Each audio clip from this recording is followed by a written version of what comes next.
kembali dalam pembelajaran prakarya bab 4 ya, pengolahan. Masih bersama dengan saya, Maina Trisnawati Hasibuan. Nah, adapun tujuan pembelajaran kita kelas yaitu merancang pengolahan makanan hasil peternakan dan perikanan menjadi makanan dan pengolahan setengah jadi.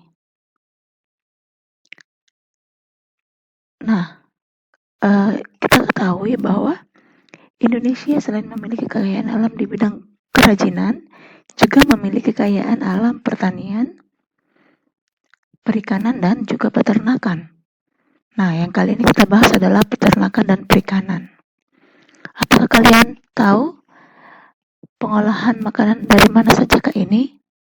Iya, pengolahan makanan ikan, olahan daging sapi, dan olahan daging ayam.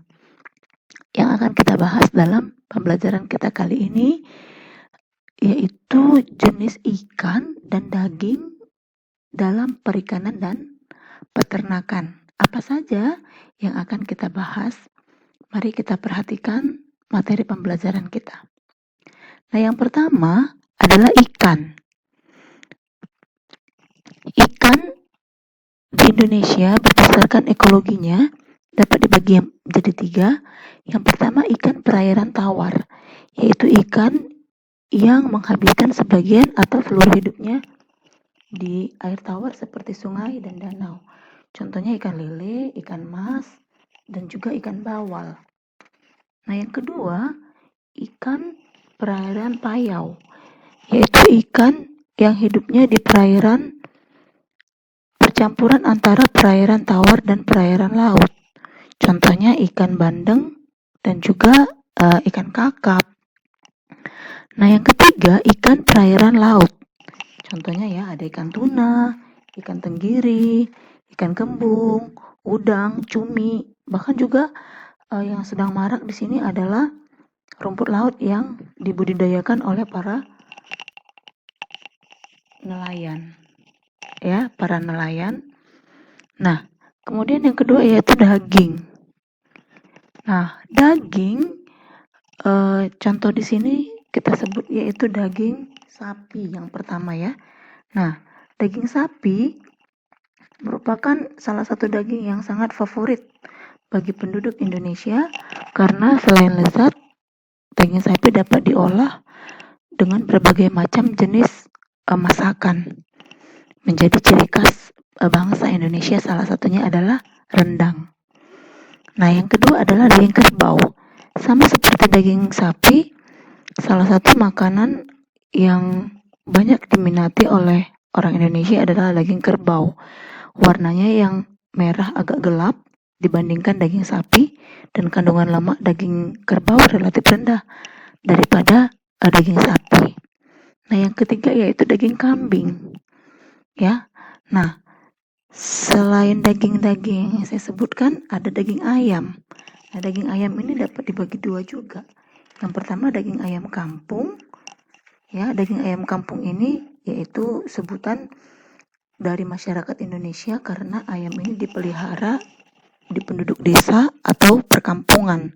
Jadi ayam yang dilepas ya mencari makan di sekitar rumah para penduduk, sehingga disebut dengan daging ayam kampung.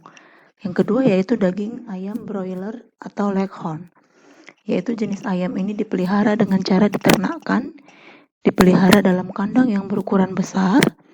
Nah, nanti ayam-ayam ini sering kita sebut dengan ayam Eropa. Tentu perbedaan ayam kampung dengan ayam broiler ini lebih mahal ayam kampung karena kandungan gizinya juga lebih baik. Nah, selain ayam, yang peternakan yaitu telur. Telur dapat dibagi menjadi 4 di sini. Yang pertama telur ayam kampung, sama seperti dengan dagingnya. Telur ayam kampung juga itu biasa dipelihara oleh orang-orang penduduk desa atau perkampungan yang secara umumnya dilepas ya di sekitaran rumah mereka. Tetapi kualitas gizi ayam kampung itu sangat baik sekali ya dibandingkan dengan ayam broiler, karena ayam broiler seperti yang kedua ini, itu diternakkan petelur tanpa pejantan biasanya. Ya, itu menggunakan obat-obatan secara kimiawi karena dalam partai yang besar. Kalau telur ayam broiler. Nah, kalau telur ayam telur yang ketiga yaitu telur itik, itu hampir sama dengan telur ayam. Hanya saja perbedaannya kulitnya atau cangkang telurnya itu lebih keras dan gizinya juga hampir sama, tetapi masyarakat relatif tidak banyak mengkonsumsi karena berbau lebih amis. Nah, yang keempat yaitu telur puyuh. Telur yang ukurannya kecil tetapi gizinya banyak sekali ya, proteinnya tinggi sekali khususnya untuk anak-anak. Walaupun bentuknya kecil dan tidak mulus, tapi gizi yang terkandung sangat banyak sekali.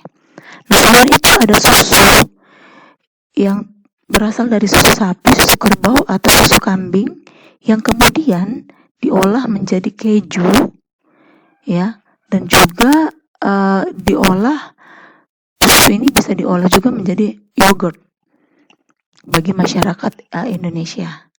Nah, baik kelas, kita akan lanjutkan pembelajaran kita di Google Classroom. Kita akan berdiskusi tentang peternak dan perikanan yang akan kita bahas bersama-sama. Terima kasih.